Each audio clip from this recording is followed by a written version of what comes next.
to show you guys some of the documents showing the white races of Europe, and we can get a better perspective as to who the Moors were fighting. These are the albinos and the beasts of Europe.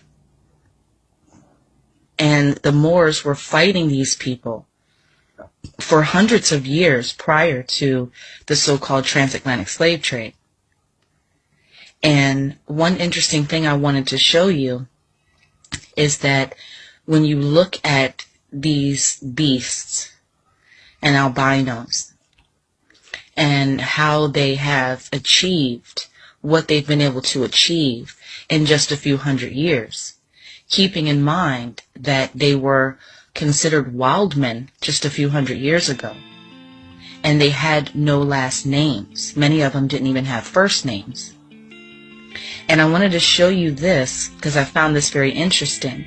If you see here the wild men, and you look at the clothing that the people are wearing to the left, you can see here they're wearing this clothing to cover up their hairy bodies. So I found that very interesting. And something else I found in the British Library was one of the oldest genealogy charts, one of the first ones made for white people. And as you can see at the bottom of that genealogy chart, you see two wild men. So they're showing that their ancestry comes from the caveman. So that should give you something to think about, considering that just a few hundred years later, today, we have people like the Queen of England who claim to be of the royal bloodline of Egyptians and Cushites who ruled the earth.